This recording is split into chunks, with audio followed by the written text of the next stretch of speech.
welcome to Athens City Council. It's Monday, March 18th, 7 p.m.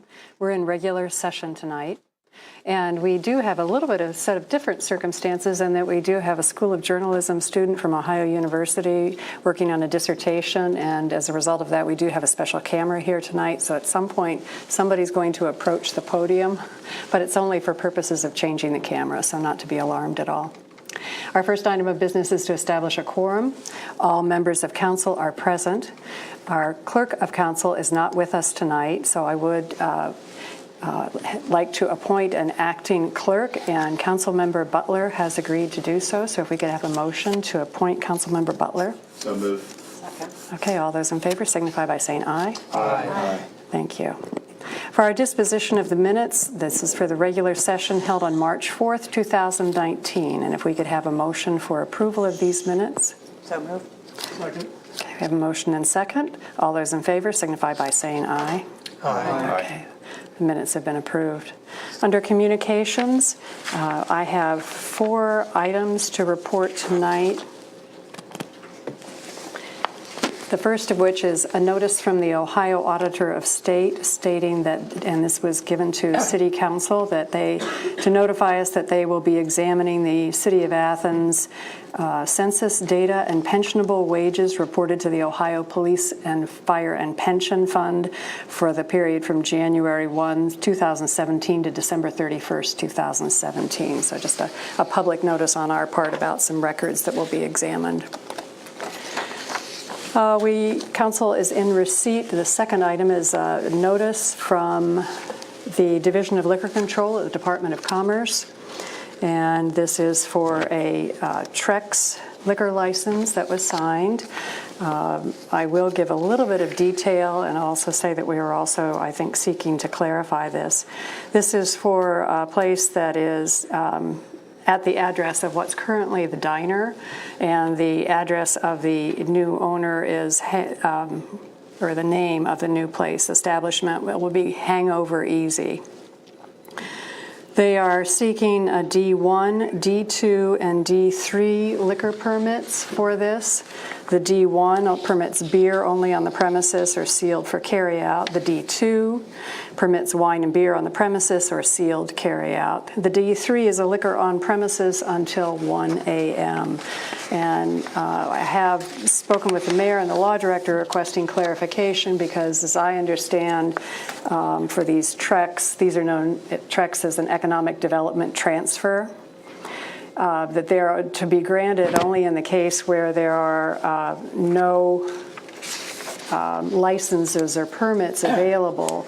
And from what I have seen at the Department of Commerce website, there is a D3 liquor permit available, so we'd like to get that clarified. If council chooses to file a response or a comment to the Department of Commerce, that's due by April 5th. So we would need to have that on the committee agenda if we find that we want to discuss that further. This past week, the Ohio Municipal League issued a notice to all of the member organizations and requested what's called a call to action on their part, the advocacy, and it was in response to the state or the House Bill 62, which is a substitute bill with lesser gas tax increase. And the Municipal League was urging municipalities to consider legislation to look at the long-term outlook, is how I'll phrase it, for state infrastructure, that we need to address the true funding shortfalls that exist within the Department of Transportation. So if council is willing to make a motion, we could amend our agenda because we do have a draft resolution. We're doing this in very short order because it is going to be under consideration by the legislature. President Nisley, I would like to make a motion to amend the agenda. Okay.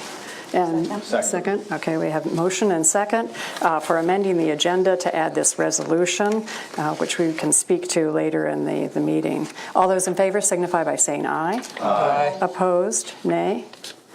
Okay, the motion carries. Thank you. We have a report from the treasurer of the City of Athens, and this is reporting on year-end interest income for 2018. So we're in receipt of that. As a very broad brushstroke summary, we actually, by the year's end, received an actual of $329,073 in interest income, and this was over the projection of $208,548. The main reasons for this being is that our treasurer was able to cash in a CD and also different bond rates that she was able to obtain. So we're very grateful for that, for a little bit more interest income than we would have thought we were going to have. And I believe those are all the items that I have to report. Are there any other communication items from other council members? Yes, Councilmember Kotz. President Isley, I have the opportunity 2 times this month to announce that the next regular board meeting of the Athens City School District is happening on a week from Thursday, 3/28, and it is at 6:30 p.m. in the Athens High School Auditorium in the Plains. Okay, thank you. If there aren't any other communications, we do have one communications from former council member Carol Patterson, who now serves as chair of the Municipal Arts Commission, and she has 2 items that she'd like to briefly describe to us tonight. Thank you. Carol Patterson, Athens Arts Commission, and hi, y'all. I bring 2 communications to you this evening from the Arts Commission, both of them pretty timely, and I promise to be brief but spectacular. What you see on the screens is the beautiful rendition that has been selected by the Arts Commission as our choice for the wastewater treatment plant mural, which is a long time coming. So we are pleased to offer this to you. The artist is Jolena Hansberger, so you're already familiar with her work, and she designed this with the thought of the coexistence of all of our ecosystems and how important the water is to us and to our community. She would like to start the project on April 1st, so it's just right around the corner, or as soon as the weather allows her to. And so our recommendation as the Arts Commission is that council agree to this as the design, and we get to it. Questions? Yes. What medium is she using? Well, I don't know. Sorry. We'll see if there are any other questions, because Trick question. she did detail the materials that she'd be using, and then also putting a cover on that, and then there's also a graffiti resilient cover that'll be placed over the mural too. Let me see if I can find it real quick. Exterior latex paint. Thank you. It's right here. And then the protective coat after that. Okay. Any other? Yes.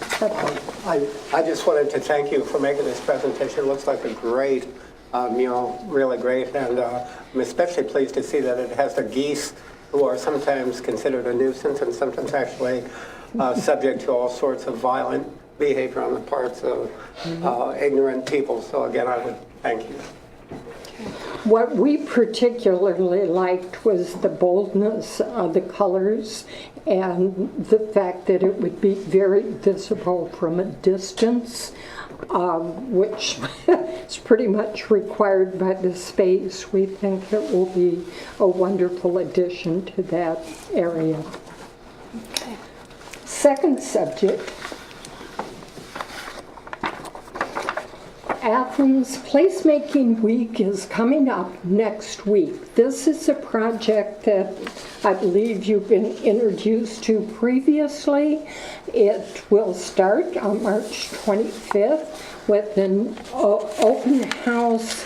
It's listed on the website as at the History Center, but it's not there. So they're seeking another place for it. It turned out that was not going to be available, so the committee was working towards an alternative for that particular part of the program. This is a program that takes a week to focus on the property that's really between the Armory and the dollar store, and the stairs behind leading to my house, so you can all come on up. So this is a program that's going to take place over a week, starting with this introduction. I'm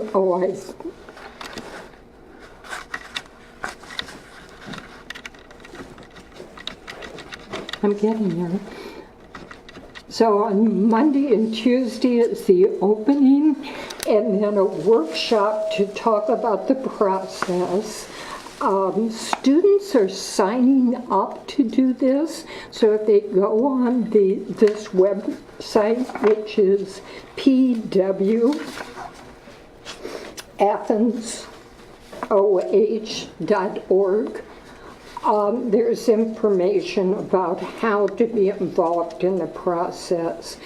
So the second night is a workshop, then they work into Thursday and Friday when they're going to actually transform the space. On Thursday, it's a talk with Paul Loeb about the essence of Athens and how the essence of Athens was used as a guide to get this idea going.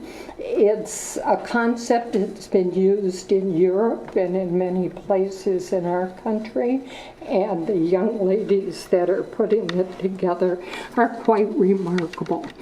So then the whole thing ends on Sunday with a potluck, and I hope you all will come.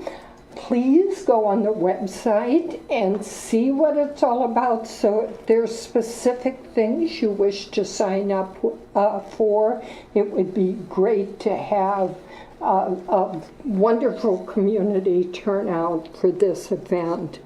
And one of the activities is painting a mural that, similar to the project at Arch West, where a mural was drawn on the wall and then community members painted, like paint by number, and they would select a place that they wanted to add to it. I know our mayor painted a bit. I even painted a bit, and I intend to paint this time.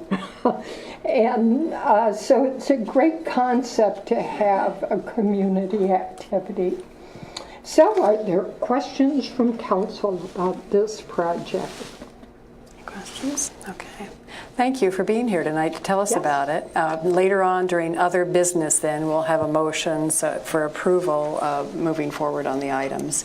And I'm sure Scott Thompson, our government channel director, will be able to place that website on our city website so you can find an easy place to register ahead of So time. a couple of really great things, and I think I'll be back next week with another great thing. Okay, thanks. Okay, we'll move on to reports and communications from other elected officials. Law Director Eliason? Okay. Mayor Patterson? I have a couple items tonight. First, just as an update, there will be some pothole repairs taking place this week on Richland Avenue, State Street, Stimson, Union, Elliotsville, Mulligan, North and South Blackburn, Westfield, Coventry, and Highland. So they'll be putting down, it's cold mix still at this point in time until we get hot mix. or get the plants back open again. I received notification that on the behalf of Arbor Day Foundation, that we have earned recognition of the 2018 Tree City USA again. I don't know how many this is, maybe 28th or 29th year that we've received that status of being a Tree City USA. It's been quite some time. I'll be submitting a letter tomorrow, and this is to Drive Ohio, the U.S. Department of Transportation's Autonomous Driving System Demonstration Grant, saying that we're in support and willingness to participate in that, so that'll be moving forward. I want council to be aware of another House bill that has potential negative consequences for a municipality, and it's one that has limitations for governmental immunity, in particular with first responders. So that anyone viewing tonight knows already, under Ohio law, public subdivisions already forfeit governmental immunity in cases of willful misconduct or gross negligence. So that's already out there, but this would further limit our first responders. Council should be concerned by this because we do have dense student populations, as well as just we're a small, tight city. And for our first responders to now slow down even more, they're not reckless drivers. They're very cautious. They go lights and siren. They slow down at intersections. They do everything that they need to do. But you can imagine that if this is hanging over someone's head, it could really cause them to pause further, which is delaying time in which they need to get to those who have the most need. So again, that's House Bill 27. We will be sending, I will be sending a letter. Service Safety Director is going to be sending a letter to our state representative and other officials as need be, but I want that to be certainly on your radar. And I want to share with council that I had a great meeting at the end of last week with the new Governor's Office of Appalachia Executive Director, John Kerry, who is from Wellston.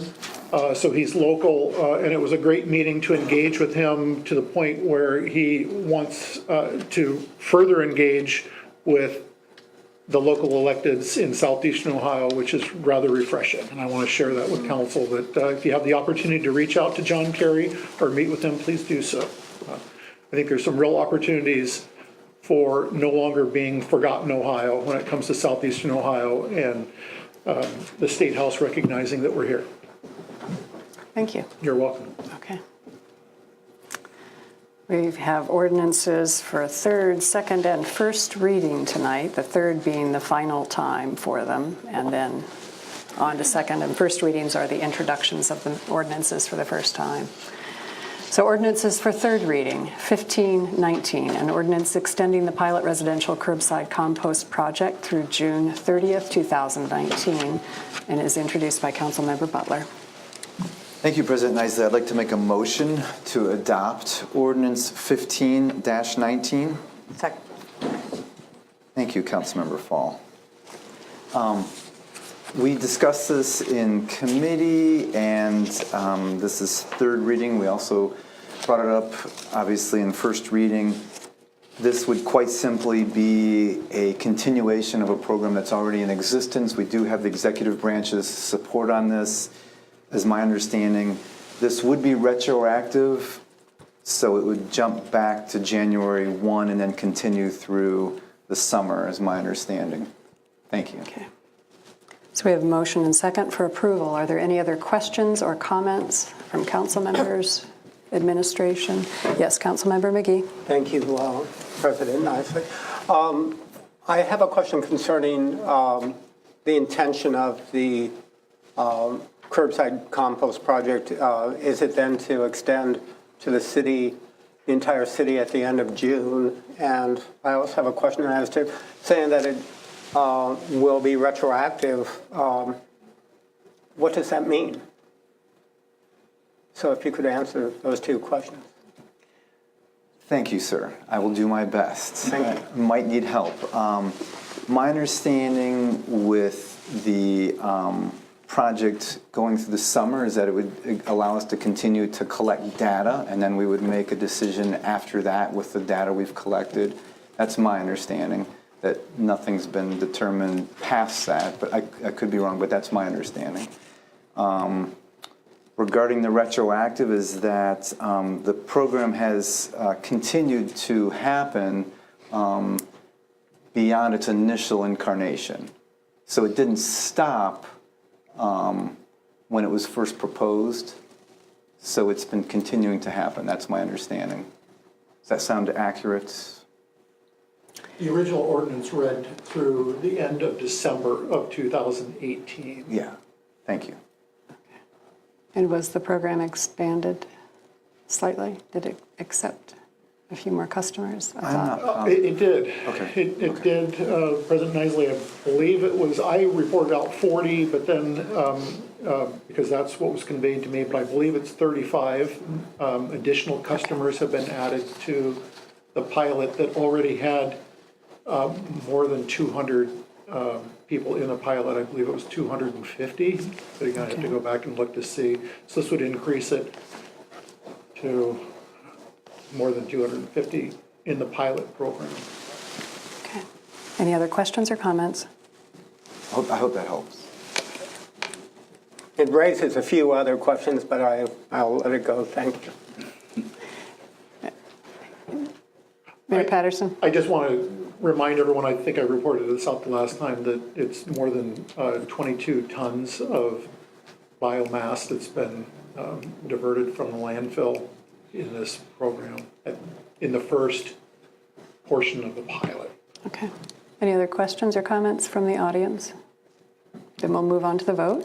All those in favor signify by saying aye. Aye. Opposed, nay. The motion carries and the ordinance is approved. Ordinance 1619 is an ordinance closing a portion of Court Street between Union and Washington on Saturday, August 3rd, 2019, from 8 a.m. to midnight for the Bounty on the Bricks fundraiser, introduced by Councilmember Katsas. President Nisley, thank you. I'd like to make a motion to adopt 01619. Second. And this is for one of our annual street closures. This one is requested by Ohio Health to put on Bounty for the Bricks, which is a fundraiser for HEPCAP and their food bank. So this is a great event for a great cause. Okay, we have a motion and second for approval of the ordinance. Any comments or questions from council members or administration or audience? Okay. We'll take the vote then. All those in favor signify by saying aye. Aye. Opposed, nay. The motion carries and the ordinance is approved. Now a tandem one for the other Bounty on the Bricks. 1719, an ordinance suspending the enforcement of Athens City Code, Chapter 11.04, vending, peddling, and soliciting, to allow vending in a designated area on August 3rd, 2019, during the Bounty on the Bricks fundraiser, introduced by Councilmember Katsas. President Nisley, I would like to make a motion to adopt 01719. Second. And just like the ordinance says, actually, since I get to read the second one, I do get to mention, which I didn't in the first one, that this closure is happening on Saturday, August 3rd. So mark your calendars. Okay. So we have a motion and second for approval of this second ordinance for Bounty on the Bricks. Any other comments or questions from administration, the council members, or the audience? Okay. All those in favor signify by saying aye. Aye. Opposed, nay. And the motion carries and the ordinance is adopted. Our ordinance is for second reading. I don't think there are any suspensions tonight, so it's primarily me reading through them so that they have been read in public for the second time. Ordinance 1919 is an ordinance granting an enhanced access easement to allow utilities to property contiguous to Hope Drive. This is introduced by Councilmember Fall. Ordinance 2019 is an ordinance authorizing a contract with Washington County Commissioners and declaring an emergency. This is introduced by Councilmember Butler. Ordinance 2119 is an ordinance amending the 2019 appropriation ordinance, introduced by Councilmember Reisner. Ordinance 2219 is an ordinance providing for the issuance of $460,000 of notes by the City of Athens, Ohio, in anticipation of the issuance of bonds for the purpose of paying part of the costs of acquiring new parking meters and declaring an emergency. This is introduced by Councilmember Reisner. Ordinance 2319 is an ordinance amending Ordinance 10218, authorizing the Service Safety Director to purchase smart parking meters, and is introduced by Councilmember Katsas. We now have ordinances for first reading, so you'll hear a little bit of background material, and then we'll have time for any questions or comments. Ordinance 2419 is an ordinance closing certain streets in Uptown Athens on Friday, June 21st and Saturday, June 22nd for the BRIC criterium. This is introduced by Councilmember Katsas. President Nisley, thank you. It is the season of street closures as summer is fast approaching, and this is a new one for us because the Athens BRIC criterium has not been in existence for easily over 20 years. So this closure is going to be not as straightforward as, say, Bounty on the Brick, so let me go ahead and read through it so that we know exactly what streets and times. The Section 1, the Mayor and Service Safety Director shall implement the following. A, close East Union Street to vehicular traffic in the City of Athens between Stewart and Court, College Street from East Union to East Washington, and University Terrace from Park Place to East Union on Friday, June 21st, 2019, from 2 o'clock p.m. to 11 o'clock p.m., and close Court Street between President and Carpenter, West Union Street between High and College, Washington Street from High to the parking garage, West State Street between High and Mill, Congress Street between Carpenter and President, and College Street between Union and Washington on Saturday, June 22nd, 2019 from 8 a.m. to 10 p.m., and extending the closure for Union Street between Congress and Court until midnight for the BRIC criterium. So, would you like me to try to... In the future, could we get a quick map of that when going forward? Just of the streets so people can kind of visualize it too. Okay. Thank you. That would, Thank you. would you like me to explain it a little bit more in not so much Oh, legalese? no, I think it's just, for some people, it's much easier to just see it so that they will know that it's being closed, and then the day they don't just drive up there and go, oh, it's closed. Okay. We'll prepare a map. Thank you. And something that can be shown to the citizens that are watching, and those who are here. Good idea. Okay. Any other comments or questions? Councilmember Butler. Thank you. I know that my colleague has a comment as well. I just want to express my support as I did before when this was presented during committee meeting. I'm really excited about this being reintroduced to our community and feel that it's an added benefit and will be a fun event to both witness and for the participants as well. Thank you. Councilmember McGee. Thank you, President Nisley. I have two questions, kind of. One is, does this follow the same area as the prior criteriums? Do you happen to know that? Saturday, correct. You are correct. Okay. So Saturday is the 2-block rectangle. Right. And Friday is something entirely new, coming up Jeff Hill, I believe. Correct. It is, which is rather interesting, I must say. First, I'd like to say I'm not opposed to this at all. I think it's a very interesting idea, having experienced the first criteria 20 years ago. It seems like a long time ago. It is. But I would like to say that I have some concerns, and I have voiced this, that the gentleman that came to council the first time didn't seem to have a lot of real knowledge as to some of the circumstances behind what happened at the first criterium, as far as how many people attended, whether it posed any difficulty, and why the criterion then kind of ended. I had suggested that he consider some alternatives to the closing of our main Court Street for the entire day on Saturday. And apparently he has not considered that, or nothing's been made to consider that.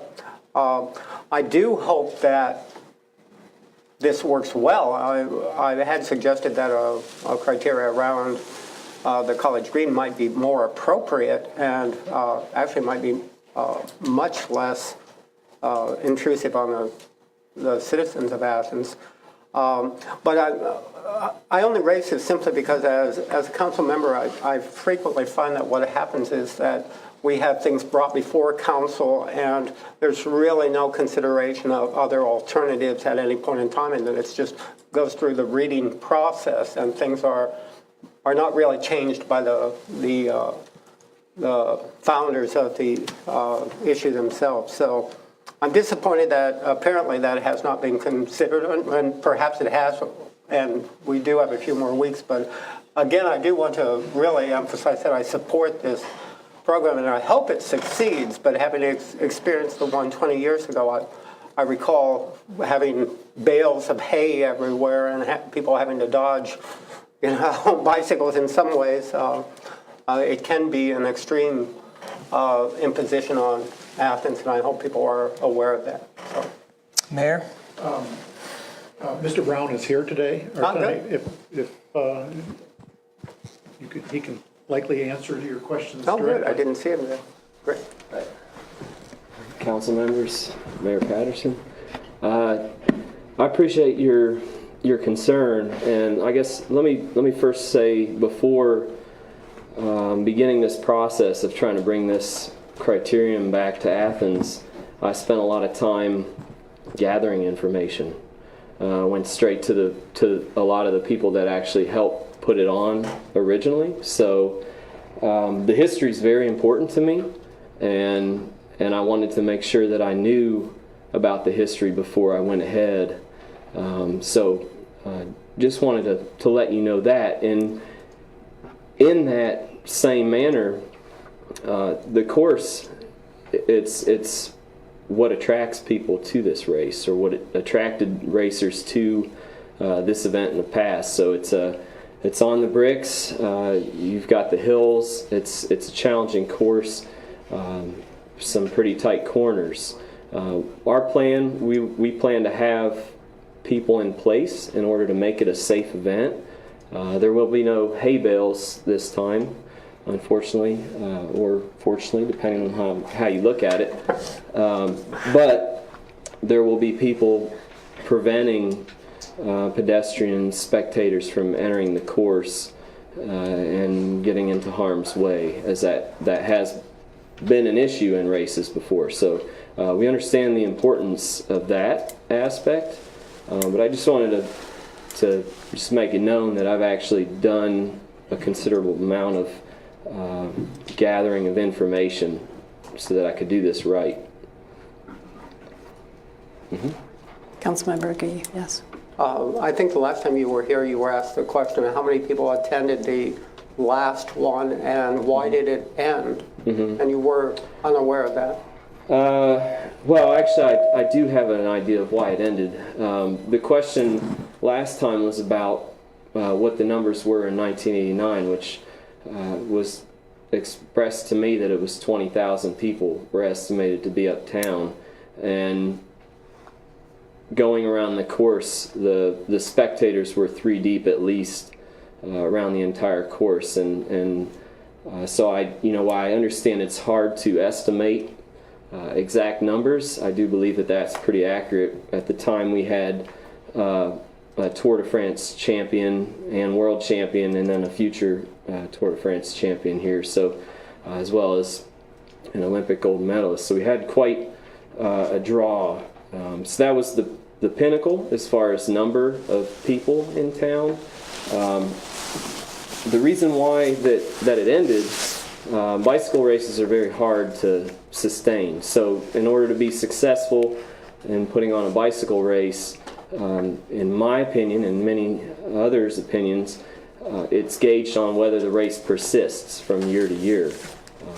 I'm not in it to make money on the race. I'm merely trying to put this event on in the hopes that it can go from year to year. Yes. I had one other question then, which was led into by your one comment. You said that people are coming here for the brick streets, and that's what was mentioned last time around, but I believe the course around the College Green would have half of the area would be brick. Do you have any reason to think that these people wouldn't come if it were around the College Green rather than your designated up and down Court Street kind of? Well, I think, for one, the history definitely has an allure to the event, but I did consider your suggestion, and I appreciated that. One of my concerns was the potential difficulty in doing it in conjunction with Ohio University. Now, I know that that's become more difficult in some ways, but primarily the reason why that I want to do it uptown is because that's where it was, that's where it always was, and I feel like my efforts are to bring it back, not necessarily create a new event.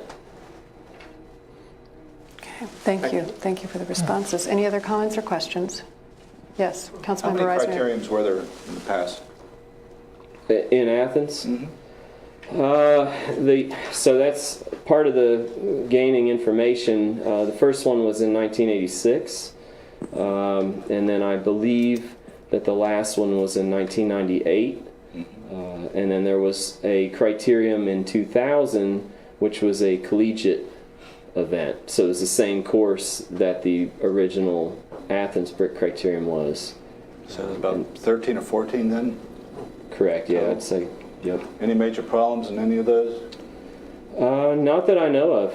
Even the years where the weather was bad, they still had a good attendance, and everybody had a good time. Well, I remember going to them myself. I'm that old. I remember them.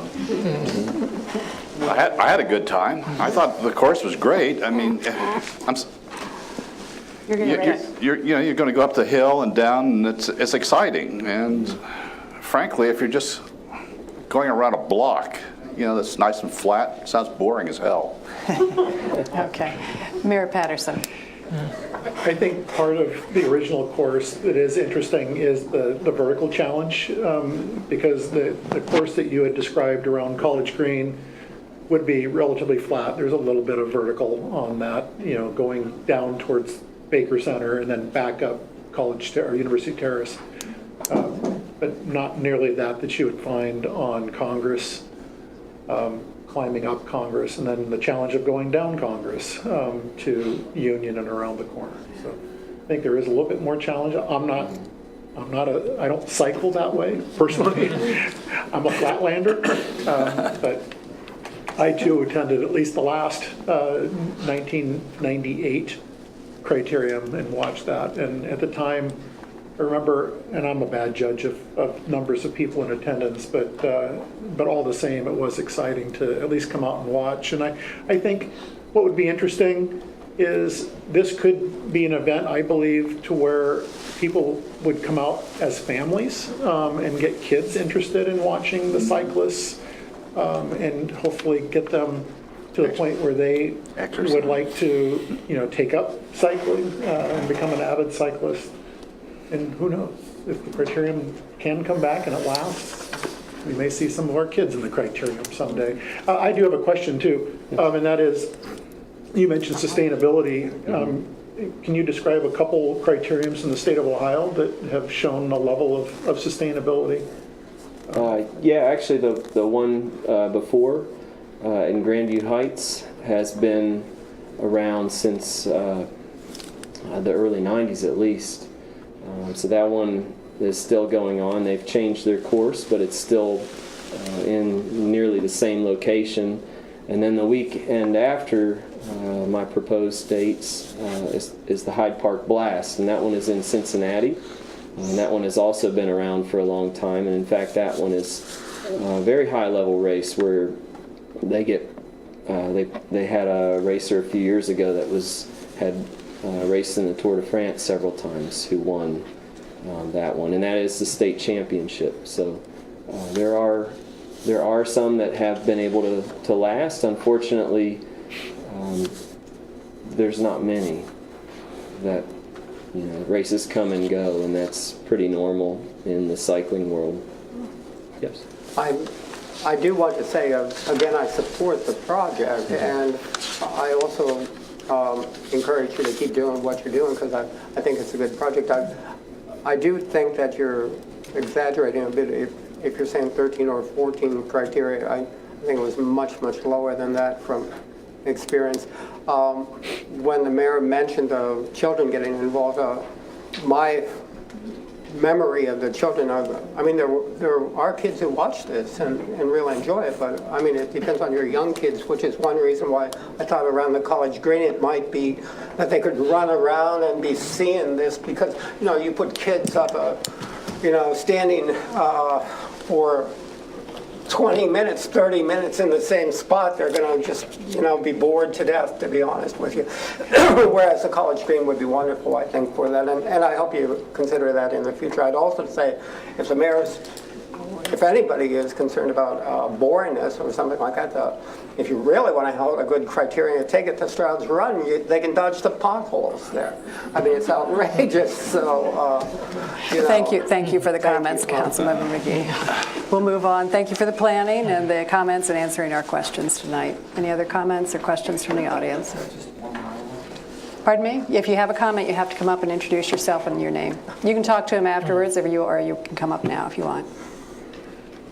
In the meantime, I can mention that I did speak with Mr. Brown on the phone earlier this evening too, and he acknowledged his availability for us to continue to be attending these meetings to answer questions for us. So I appreciate that Mr. Brown was here this evening and his involvement. Thank you. Thank you. Yes, Mr. Swearingen. I was just wondering, specking out the route, checking out the actual terrain, since we have cobbles, and cobbles getting disturbing disrepair at times, if there is a possibility of, I understand it's union labor by and large for doing street repair, is there any way that volunteer groups could make themselves available to assist with any road repairs to some degree, and to get the course straightened out and in good shape, and well in advance of the date?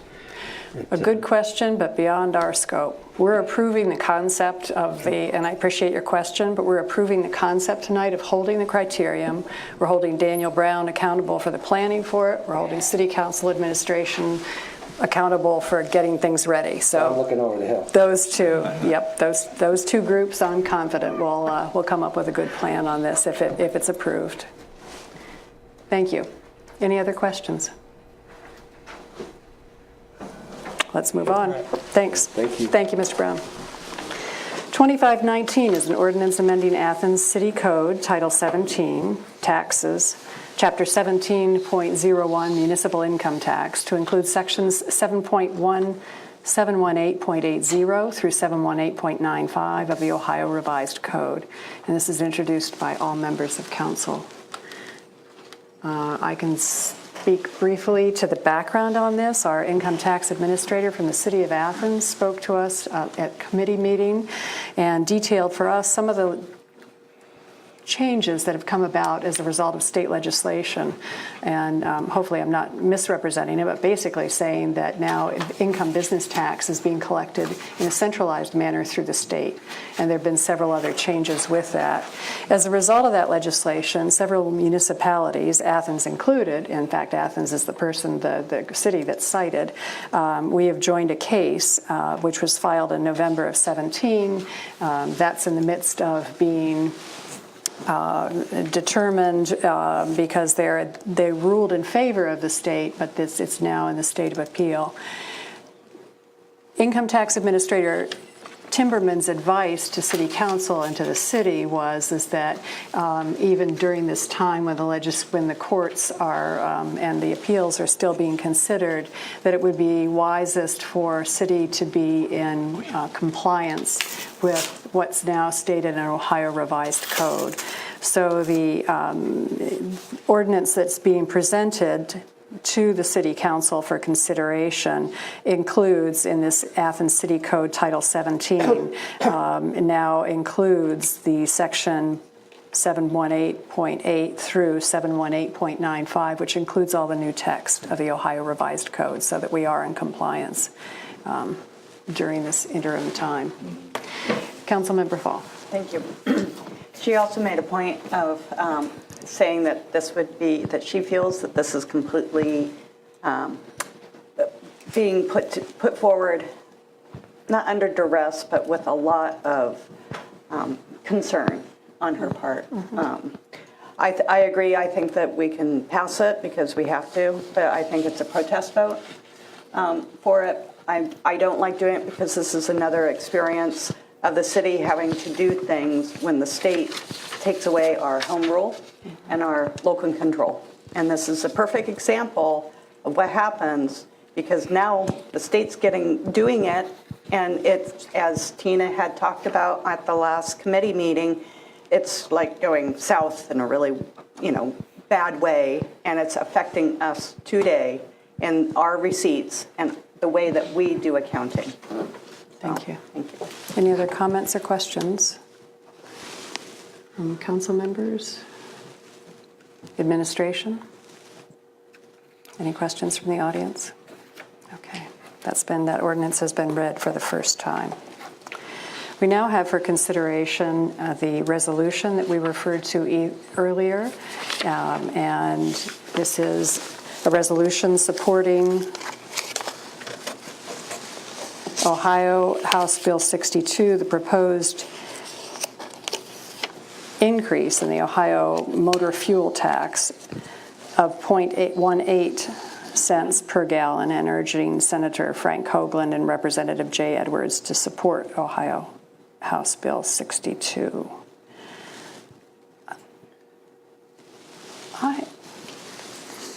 I have a little bit of a question on the actual title of the ordinance, because our very purpose, I think, is that Ohio House Bill 62, and I could be wrong, but from what I've read, it's Ohio House Bill 62 that is the substitute bill with lesser gas tax increase. And so what we're doing is this resolution is opposing House Bill 62 because it is proposing 10 cents. It's proposing it would be increased over 2 years, 10.7 cents over 2 years, 7 cents in October and 3.7 cents in October of 20. So the first thing comes through in October of 19, the second increase comes through in October of 20. And I think the resolution that we were intending for council to pass was saying, we think that Governor DeWine's proposal for 18 cents is the one that should be considered. Because if you look at the whereases underneath, it's all supporting the higher gas tax. And I'm not the one at liberty to be able to make the amendment. Okay. So it has to be one of you. I apologize for not seeing that title of it earlier. Is this a typo or a complete change? It's a resolution. Center Drive. It could be considered a type. Perhaps I don't. Lisa, I don't know. I didn't Law see Director this till, Elias. like, this afternoon. Okay.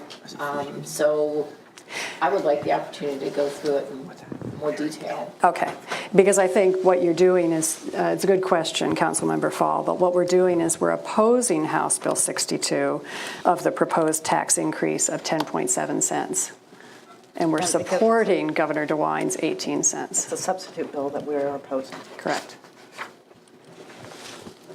Yes, Mayor Patterson. There is a level of urgency for this I know. to go out. Might I suggest striking the supporting Ohio House Bill 62 and instead replacing that with a resolution supporting Governor Mike Yeah, DeWine's. That's a simpler solution. I'm so move, using his wording, that we change the resolution 0419. And then urging, and then at the end of that, it could be striking Ohio, to support Ohio House Bill 62, but to support Governor DeWine's proposal. Or if you would, if I may suggest, just inserting,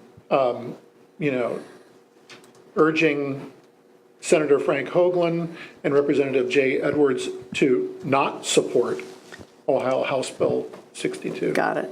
Simpler. Okay.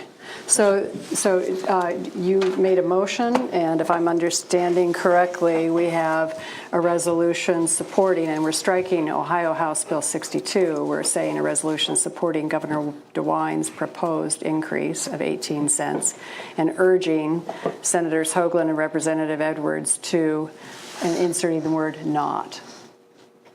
And then that takes care of it. So we have the motion to amend. Do we have a second? Second. Okay. All those in favor of amending Resolution 419, say aye. Aye. Opposed, nay. Okay, the resolution's been amended. So now we're going to read it. Now you can go ahead and read through it. You don't have to read through the corrected title. No, okay. Okay. Thank you, Madam President. Okay. First of all, before I read this, I think this is I just want to say this is an example that hasn't been done lately of an attempt to be bipartisan with our political system. We haven't seen much of that lately, so this is our attempt. Whereas the State Transportation Fund has a critical shortage of annual revenue, which in turn affects new projects and maintenance of existing roads through our region, and whereas the City of Athens maintains nearly 200 lane miles of public roadway, and whereas the City of Athens owns and maintains 12 bridges, 6 of which cross the current or former Hocking River Channel, and share minor maintenance responsibility on 15 more Ohio Department of Transportation bridges on U.S. or state routes inside the corporation limits, and whereas the federal gas tax has not been increased since 1992, and the state gas tax has not been increased since 2005, yet construction costs have increased each year, and whereas the City of Athens is estimated to receive $284,840 in the state fiscal year 2020 under the present Ohio motor fuel tax of 28 cents per gallon, and whereas if the government's proposal of 18 cents per gallon increase becomes law, the City of Athens is estimated to receive a total of $491,974 in state fiscal year 2020, and whereas tying future increases to the Consumer Price Index is crucial for the responsible long-term transportation planning, and whereas this is welcome news to the City of Athens and for all local governments in the state of Ohio to improve the ability to maintain the deteriorating local roadway infrastructure, and will also offset the loss of estate tax revenue and the reduction in state local government funding.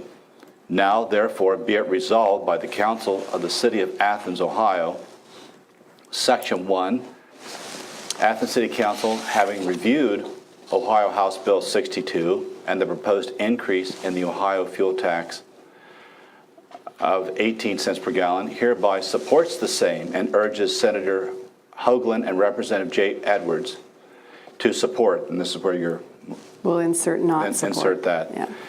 And then Section 2, the Clerk of Council is hereby directed to deliver a copy of this resolution to Senator Frank Hoagland, Representative Jay Edwards, Governor Mike DeWine, Lieutenant Governor John Husted, and the Ohio Municipal League. Okay, thank you. Can you state specifically what it is you're going to insert there? In the Section 1. Right, Section 1. What we will be So it's removing Ohio House Bill 62, and we'll say, having reviewed the governor's proposed increase of 18 cents per gallon, and then we will, in the last line, insert the word not between to and support. So to not support Ohio House Bill 62. Thank you. Member Yes, Crowell. Councilmember Crowell. This is a new situation for me, this substitute bill and the way this is going through. I'm just looking at a resolution passed by the city of Oxford, Ohio. Not that I want to follow the city of Oxford, Ohio in anything. But they use the language to support Ohio House Bill 62 in making the same case that we are about 18 cents, supporting Governor DeWine's 18 cent. So maybe this is a substitute. And this is on the Ohio Municipal League's website for an example, a resolution to use if you are in support of this. They say, a resolution of Oxford City Council supporting Ohio House Bill 62 and the proposed increase in the Ohio motor fuel tax of 18 cents per gallon. Oxford City Council further urges Senator Cooley and Representative Keller to support Ohio House Bill 62. So they're supporting 62 with the change and the proposed increase, just as an FYI. And I'm not saying they did it right, it wouldn't surprise me. And Yeah. they don't identify it as a substitute It is. bill. Substitute Bill 62, I mean, I think that's one of the problems is because the substitute bill kind of just, they come out and then the numbers are all, so. I have a suggestion. We will get this clarified by tomorrow morning. We know it's timely. If we need to call a special session, so we have a vote for it to get it to the legislature in time, we will do that. But that way we'll get the correction. And I apologize if I misled you, but I was just in reading it now, it seemed contrary to everything I had read. So we'll get it clarified. I appreciate that. Thank you. Thank you for checking, Councilmember Crowell. I think that it should be noted, though, along with the different levels of taxation that occurs at the state level, this is one of the few ones that they've even talked about raising. And for so long, it hasn't been raised. So that's, I think, good. I'm always cautious about using user taxes like gasoline taxes because it does disproportionately impact lower income people, especially if they don't have the most fuel efficient cars. However, it's been such a crisis, the infrastructure is such a crisis now that it now has more to do with not killing people on the roads as opposed to being able just to get people to work and such. And if we don't take care of our roads, we're not going to have any economic development here. Thank you. And Councilmember Crowell, I think you're right in rereading this and rereading the other information, because it's the House bill passed it and then, or suggested it, and then they did the substitute bill. Yeah, so this was probably okay as is. Okay. All right. President Nisley? Yes. Mayor Patterson? Mayor Patterson. Just to share with council that the Mayor's Partnership for Progress, which represents 15 Appalachian counties and over 60 municipalities, unanimously voted to pass a resolution that's very similar in that it is in support of Governor DeWine's original 18 cents increase. Okay. Yeah. Good. Yes, Councilmember McGee. I just had a question. It says here in the resolution that the current tax is 28 cents per gallon, is that right? And that we would be increasing that by 18 cents? Mm-hmm. So actually, people then would be paying 36 cents a gallon, I believe. I just wanted to make sure. For tax, yes. For a tax, and again, I have the same concerns as Councilmember Fall there. It's easy to impose this kind of tax when the gas rates are low, but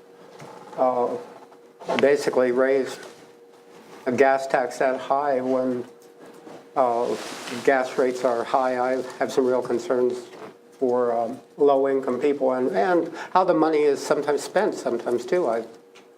So I just think it's real clear that if we're going to be saying to the public that we favor an 18-cent increase, that they be aware of what the total tax is, the 36 cents per gallon is the state tax. Is that right? I'd like to point out some of the, I just looked up taxes for, Ohio is actually, like their severance taxes and stuff, is rather still low. I mean, you have other states that are 55 cents and 49 cents, sort of thing. I think that reason why it looks so large is because it hasn't been raised for, 12 years, 13 years. And that's a lot of increase that has to be eaten up during that time. The only neighboring state that is less than Ohio's is Kentucky, and it's not by much that their gas tax is lower, but Member Fall is absolutely correct. If you look at the gas tax for Pennsylvania, West Virginia, Indiana, they're significantly higher than what our gas tax is for the state of Ohio. So we're talking about 4 states? Pardon me? 4 states, and we would be second. When you say neighboring states, I mean, that's... Sure. Indiana, Kentucky, West Virginia, Pennsylvania. Okay. Who am I missing? Michigan. Michigan's higher. Michigan's higher as well. So 5. I mean, the states that you have lower are like Missouri and Mississippi. I think we have a couple other comments. Councilmember Katsas? Yes, I'd just like to remind everybody that, gasoline is subsidized in the United States. We are the, and I just pulled this up fairly quickly, we are the second lowest price for gasoline among major world economies. So this is something that's been going on since the 60s. And some of the... That we pay low price for gasoline compared to everybody else in the world. Do you want to challenge that? Councilmember Grace, did you have a comment? Thank you, President Isley. I remember this being a discussion as far as concerns related to the state's budget and funding available for highway infrastructure repairs several years ago. This fund from the state level is drastically underfunded, and we can't maintain our bridges or road safety without increasing the revenue to the transportation fund as a state, not just the city of Athens, obviously. And so I am in support of an increased gas tax, though I do absolutely share the concerns raised by Member Fall about a use tax being disproportionate. But on the other hand, I also want to encourage more active transportation, more use of public transportation, and so I can see potential environmental benefits from perhaps encouraging people to carpool, encouraging people to use public transportation or bike, rather than making short drives in the car. Perhaps there could be long-term benefits environmentally, as well as having a safer, sounder infrastructure. So, Councilmember Fall? It's not just gas, it's not just roads and bridges that will be getting money. There is portions of the gas tax that goes into public transportation and those sort of projects, not just gasoline, using individual cars. Okay. Thank you. And I have one quick question of Law Director Eliason. Do we want to attempt to remove the amendment and pass it tonight? I agree. I feel. Looking at the article Yeah. that was referenced, I think that what is before us is correct. Is correct. The problem is this wasn't discussed in committee. There was no committee last week. And I think that was the misunderstandings that were happening today. Today, as a result of that. So in Yeah. looking at it, I believe this to be the correct version. Okay, thank you. And comment well taken. When possible, get it through committee first. So we could amend now to return it to the original language? Were there any motions filed? Or were there motions made? We had a, if I may interject, we had a motion from Councilmember Fall, and it was seconded by Councilmember Reisner to make the original amendments. So could they withdraw? Can I withdraw my amendment? I withdraw my amendment, thank you. Okay. killing And me. you agree? I'll second it. You agree to withdrawing it? Okay. Yes. Councilmember McGee, yes. I just have a question. Why is it so important to have this done tonight? Because it's coming up for vote. I believe it's this week that it hits the floor. There's a call to action Yeah. from the municipal league before the end of the month, and I don't think Yeah. that we'll be able to pass this before the end of the month. This ordinance, you mean? This resolution? This resolution.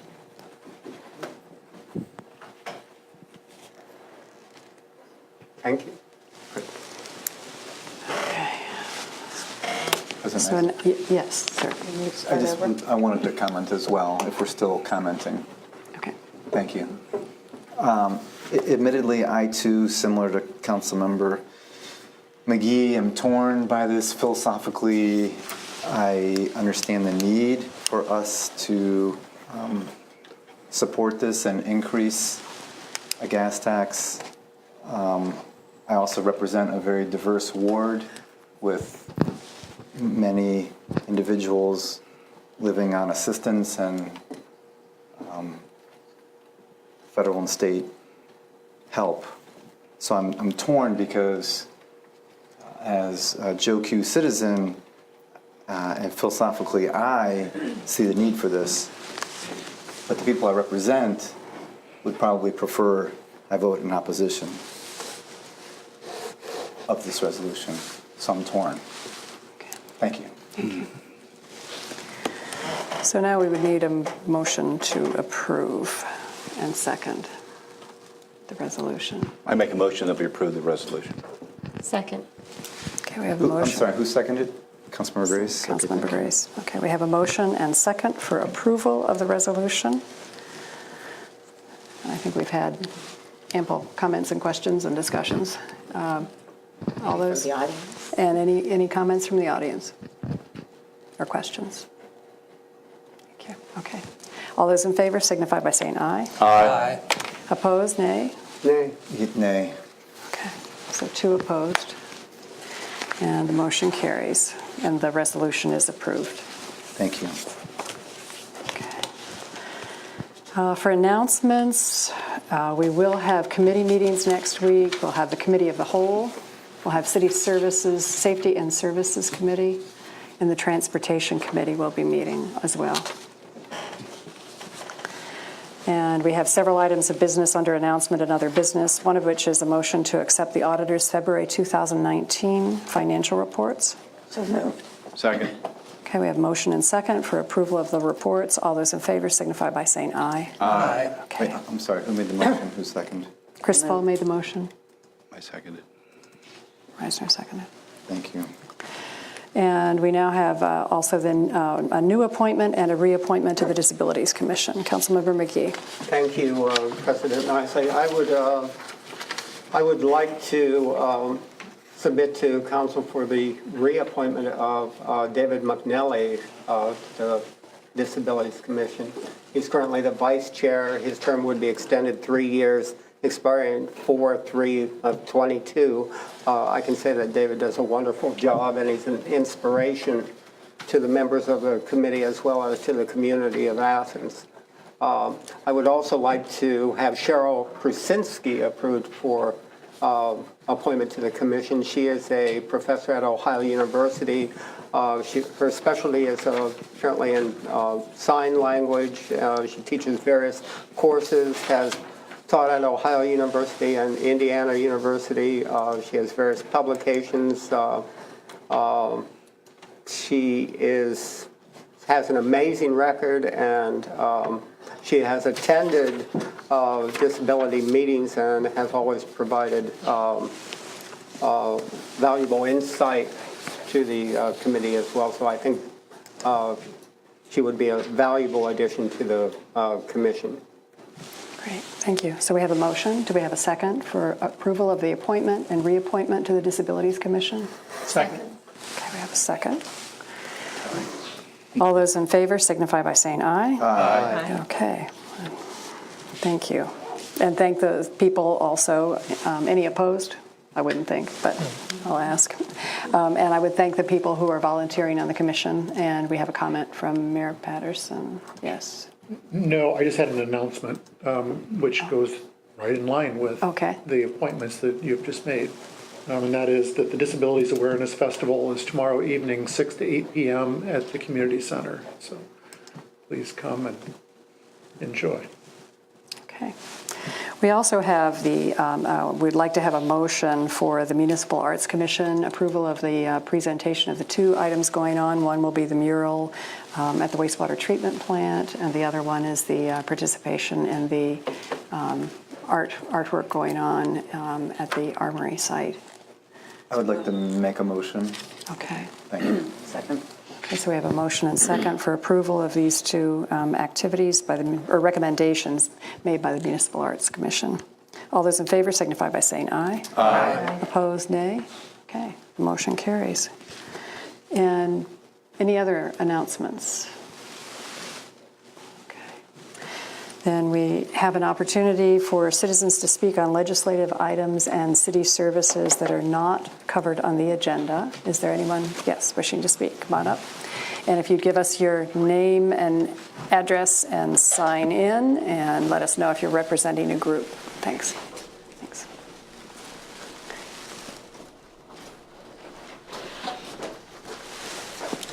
And these are copies for all of us. Yeah, well, Thank you. it's actually just one copy. Oh, one of copy. every Oh, I see. document. And I'll make Right on there, copies. You can have Ms. Walker make copies and put Sure. them in the folks' mailboxes. Will do. It would help. And if you could give us your name and address. My name is Jack Stauffer. I live at 69 Elmwood here in Athens on the east side. Okay, and I'll set the timer for 3 minutes. You've got 3 minutes. Okay, this is going to take 3.5 minutes. I'm in reference to a service request. I've made every effort to avoid coming up here tonight. I wrote a letter to the Service Department, Mr. Robert Hetty, on January 19th and received no response. 2 months later, last Thursday, I wrote another letter on March 14th, and I delivered it down to his office. He did call me back that day, and all I got was the runaround and a list of excuses, and a final, I'll talk to Andy Stone and get back to you in a couple days.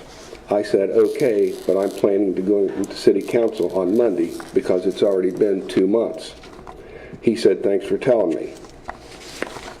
That's how I ended up here tonight. There was no follow-up. The service I requested would take one man less than 1 hour. And here's the sequence of events leading up to my request. In April of 2015, I purchased my home on 69 Elmwood Place. On June 20th of 2015, a rainstorm hit Athens and backed up the city sanitary sewer on Elmwood. Now, if all things were perfect, a rainstorm wouldn't affect the sanitary city sewer on any street. But it did, and it began to flood my basement. Luckily, I was home. I ran outside, dug up my cleanout plug at the curb line, and a lot of the water came out there. I screwed out another cleanout at the edge of my foundation. A lot of water came out there, but I still got water and sewage in my basement. Did I file a complaint for cleanup? I did not. On June the 24th, I wrote a letter to the City of Athens, to Paula Horain Mosley, Andy Stone, and Scott Lambert. On June 25th, Andy Stone writes me a letter back explaining that the City of Athens had 2.7 inches of rain, and due to inflow and infiltration, the sanitary sewer line became overwhelmed. And to complicate matters, an old pump broke down because they were in the transition period when they were doing the work down there. So I held my breath, watched and worried, and hoped that that problem was rectified. On September 9th of 2015, at about 7:30 in the evening, here comes another rainstorm, and the same thing happened, backing up water and sewage into my basement. Did I file a claim? I did not. The next day, I wrote another letter to the City of Athens explaining that words would not correct my problem. Mr. Stone writes me a letter back for me to check my downspouts and consider installing a backflow valve in my lateral sewer line. After reading Mr. Stone's letter, I was extremely upset and concerned and called Paula Horan Mosley. I explained to Miss Mosley that I had knowledge of the law and had pictures of my cleanout at the edge of the street, backing up, and an eyewitness, a neighbor as an eyewitness, and I was willing to hire a lawyer if necessary. I had just spent $12,000 to replace my driveway and all my sidewalks after thoroughly examining my personal sewer line, and I was not going to tear up my new concrete to correct the City of Athens problem. She said she would talk to Andy Stone and call me. Andy Stone did call me that same afternoon, and here's what he said. Because it's you, and I know you'll fight and go to City Council, Paula and I don't have time to fight you. We will install a backflow valve by October 1st. Can you try and summarize for us? I am summarizing. It'll take Okay. another minute. Okay. Thank you. The city crew came down, headed up by Nick Joseph. They were very polite. They were very professional. They did a nice job. They took up the street. They ran a camera down the city line. They ran a camera up my line, and they installed a check valve, flapper valve, in the lateral past the curb, not on my property, under the edge of the street on Elmwood. About a year ago, since it had been 3 years, I called the city and asked them could they come check the flapper to make sure it wasn't showing anywhere or wasn't in the process of wearing out, because if it does, then we have a big storm, my basement's going to flood again. Well, they did it, no problem. Now, moving forward to the current day, since then, there's only been one thing change, and that is the mayor and I are at odds over a different situation. Whether that's relevant or irrelevant, I'm not sure. But I'm getting zero service after waiting 2 months, after being polite enough to go down there last Thursday, give them 3 days to say, okay, we'll come down and do it, because it's no big deal to do it. But they didn't do it. They let the 3 days go by. I'm pissed off, and I'm up here taking more than my 3 minutes of time. I'm hoping you folks can call somebody and convince them that I need something done in a professional manner. Okay. And I will be coming to your services meetings next week, because the larger issue of stormwater getting into the sewer is what really needs to be addressed. And he says, he admits in one of these letters, which you have copies of, that it's a problem and that we're going to address it. I want to hear a report at the next city service meeting from Mr. Stone or Mr. Hetty or Mr. Patterson about what's been done, what steps have been taken since the last 2 years have went by, because I haven't read about anything in the paper. And every time there's a big toad strangler rain, I have to worry about whether sewage is going to back up into my basement and ruin my heating and cooling equipment, my washer and dryer, my clothes, my antiques, and I don't think I should be put in that position, and I appreciate your time. Thanks for coming tonight. And we will make copies, as noted, of the materials so that all council members are familiarized with it. Okay. Any other citizens? Mr. Swearingen. Citizen somewhere. Okay. I think they're part of the community.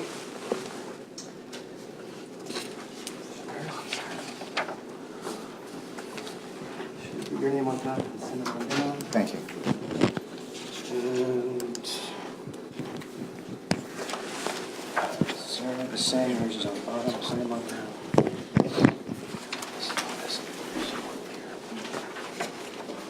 There may be a couple extras in there, there shouldn't be. I should have 3 left in my hand, and I don't. My name is Todd Swearingen. I live in Guysville, Ohio. I lived here for 20 years in the area. This is where I conduct my business, the city of Athens. But this is relative to Superintendent of Schools Tom Gibbs. His presentation made February the 25th before council, where he made innumerable errors. No corrections have been made to date, more or less, relative to the vast quantity and the extensiveness. Sustainability Commission wrote a letter to the editor, and there were articles in, I guess, both newspapers. There was a rebuttal this morning by the new president of the school board, Kim Goldsberry, in conjunction with Mr. Parsons, who I guess is the new VP. The primary content in the folders that you have is the biggest bundle in there is the rebuttal. It's about 10 pages long, and a 2-page bullet list after that, relative to the errors of Superintendent Gibbs. I take great exception to it because it basically is a travesty from the beginning of the process, at least from September, when net zero energy entered the equation, maybe going back a year and a half. And numerous questions are presented in the information that you've got that are of great concern and should be of great concern to every resident in the city and in the school district. Essentially, you are all one and the same. So not only does it affect you as council members, but it affects you as residents, it affects your grandchildren, your children, your friends, and your neighbors.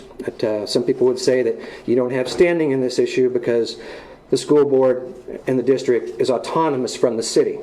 I pretty much say nuts to that. I mean, politically, yes, but socially, community-wise, it's a lot of bollocks.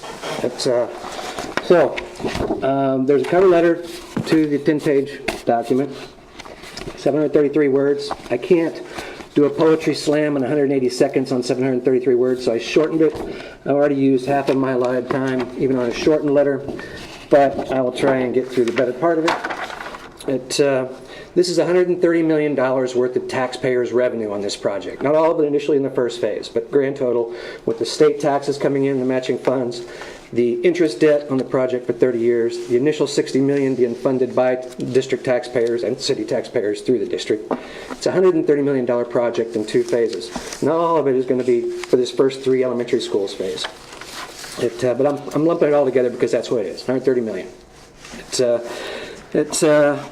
I held what you have in your hands in abeyance for 3 weeks, seeking a better resolution, something a little more diplomatic, something a little less confrontational. That hasn't panned out. And a result of Kim Goldsberry's letter this morning in the paper, or today in the paper, it basically, if that's any indicator of the way this conversation is going and there being more positive resolutions, it's probably not going to happen because basically her comments largely mirrored some of the extreme comments made by Superintendent Gibbs 3 weeks ago. Now, as I said, this has been in abeyance for 3 weeks. The particular letter that I'm reading from is on the top of the documents that you've got, so I won't belabor the point on some of the particulars, and I'll try and finish up. What I will say is that Ms. Goldsberry basically takes all the time in her letter to play upon what is not broken, not what needs to be fixed. And what I would say in response to that, by and large, is, and there are many distortions in her letter also, what I would say in that, by and large, is, if you've got a bus, and let's consider us all a bus, on a bus, if the radio works, we don't fix it. It's not broke. If the tire's flat, we fix it. She's paying attention to all the things that aren't broke. And she's giving all these highlights of beautiful, wonderful things, but is not concentrating on the basic problem of net zero energy and how it's been distorted, warped, to the point of the public has no clue what the truth is on this matter, and we're dealing with $130 million of taxpayers' money. Not only that, and I consider this far more important than the money, this is an opportunity for the next 50 years of graduating classes in the city of Athens and the Plains. It's 50 years of legacy. It's 3 generations. That's how long these school buildings will last. And the way that, and the method and the manner in which the school board has pursued this, and some of the irregularities that I would say a good lawyer could probably find circumstance to be taking some of these people to task, or some of the circumstances to task. The public is not aware. The school board and the superintendent are glossing over, even to the point of providing misinformation and disinformation knowingly. When it comes out of their mouths, they know this. It is absolutely wrong the second they utter a syllable on several occasions. This is basically extreme. And I would say in a community where everybody professes community values, the public needs to be aware, as city council people, with your peers and the people that you represent, also being district residents, the information that you have in your hands needs to be disseminated. to some degree. Some people will say it's inflammatory. It's been gone over with a fine-tooth comb by a legal team. I don't think I'm eligible for a lawsuit as a result of any of this. I went to great extremes to that degree. But what will continue are more letters like what came out this morning in today's newspaper from the president of the school board, more presentations from Mr. Gibbs, and the clock will run out on this process, and the city and the district will not get the best bang for their buck in the process. They will keep saying, oh, we're doing the best we can, but they put on board an architect, a design architect and team that has never built a net zero energy school. Net zero energy was, Net zero energy was brought to the public's attention 2 months before the RFQ was the legal ad for the RFQ was even drafted. And the superintendent saw the wealth of information and the benefits. The school board saw the wealth of information. The public was starting to see the wealth of information. And nobody had the wherewithal to include the possibility and concept of net zero in the RFQ. Okay. If you can summarize. Thank you for coming. All that said, this will continue. We've got the community has between now and maybe the middle week of May to effectively register their complaint with what has happened in this process. Everywhere else in the country, they're building net zero energy schools inclusive of the photovoltaic arrays for the same price as LEED Silver schools. One of the letters in your document... Sir, can you finish up? Okay. One of the letters in your document points out that in day one, a professional in the field for 26 years says it's possible in this community. And the district has been basically begging off that thought process. Just please, whatever I'm elaborating on here, it gets worse inside that folder. We'll read Far the worse. information. Thanks for being here tonight. Any other citizens that want to speak during this opportunity? Okay. If not, then I'd entertain a motion to adjourn. Motion made by Councilmember Fall, second by Councilmember Butler. Okay. All in favor, signify by saying aye. Aye. Opposed, nay? Okay. We stand adjourned at 8:26, and we'll see you next Monday night.